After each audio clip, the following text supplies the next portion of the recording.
Viewers, आज की जो रेसिपी है वो गाजर के जो हलवा है उससे भी ज़्यादा मज़े की है। और इसकी ख़ास बात ये है कि ये ज़्यादा हेल्दी और सिर्फ 4 इंग्रेडिएंट्स में बनने वाली रेसिपी है।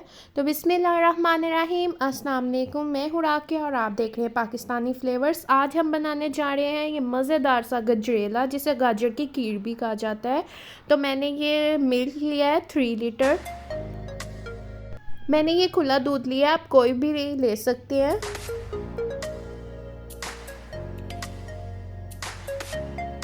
अब इसको बॉयल आने देंगे। यहाँ पे मैंने हाफ़ के जी आधा किलो यानी कि गाजर लिया, जिसे मैंने मोटे कद्दूकस से क्रश कर लिया था। और हाफ़ कप ही मैंने इसमें चावल लिए हैं। आपने चावल नहीं लेने हैं। और इसमें जब दूध बॉयल हो गया था, मैंने 5 छोटी इलायचियाँ डाल दी थी और हाफ़ कप चावल का, जिसे मैंने अच्छी तरह वॉश करके वो भी अंदर डाल दिया है। आप याद रखिएगा, चावल इसमें नए इस्तेमाल करने हैं, आपने पुराने बिल्कुल भी नहीं करने, वरना खीर का जायका ख़राब हो जाएगा। और आधा किलो गाजरें जो हैं उसको अच्छी तरह हमने छील के वॉश करके, और आपने मोटे वाले ग्रेटर से इसको ग्रेट करना है और वो ऐड कर दिए हैं। अब इसका फ्लेम हम बिल्कुल लो रख देना है और इसको आपने जितना पकाएंगे ये उतना ही मज़ेदार बनेगा और खाने में उतना ही टेस्टी लगेगा।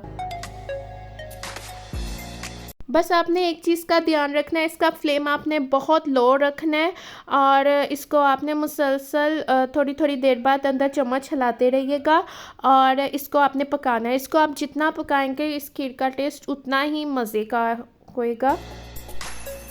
काइंडली जो मेरे चैनल पे न्यू है वो मेरे चैनल को सब्सक्राइब कीजिएगा, लाइक कीजिएगा और शेयर कीजिएगा।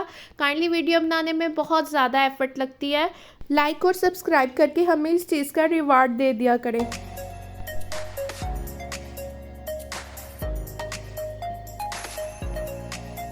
ये देखिए, यहाँ पे इसको पकते हुए तकरीबन आधा घंटा गुजर चुका था और यहाँ पे ये थोड़ा गाढ़ा हो गया।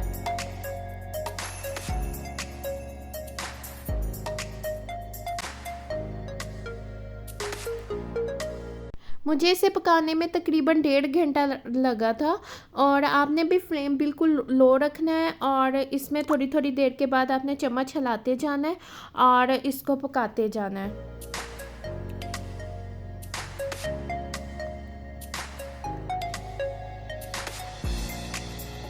अब हम इसमें चीनी ऐड करेंगे। मैंने इसमें 1 कप चीनी का ऐड किया है।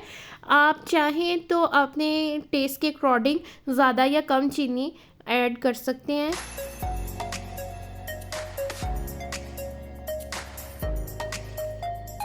अब इस चीनी को भी इस खीर में मिक्स कर लेंगे और इसको मज़ीद गाढ़ा होने के लिए पकाएंगे।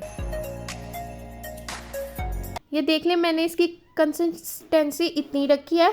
आप क्योंकि ये ठंडा होएगा तो ये और ज़्यादा गाढ़ा हो जाएगा, इसलिए हमें इसको मज़ीद और पकाने की ज़रूरत नहीं है। इसको हम ऐसे ही बाउल में गरम गरम निकाल लेंगे और इसको फ्रिज में रखने के बाद सर्व करेंगे ठंडा ठंडा।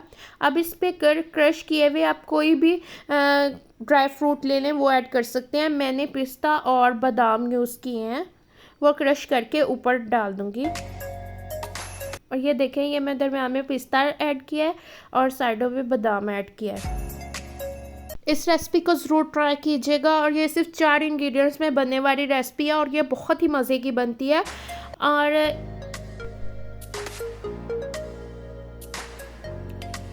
इजी और क्विक रेसिपीज़ के लिए मेरे साथ जुड़े रहिएगा और मुझे अपना फीडबैक ज़रूर दिया करें।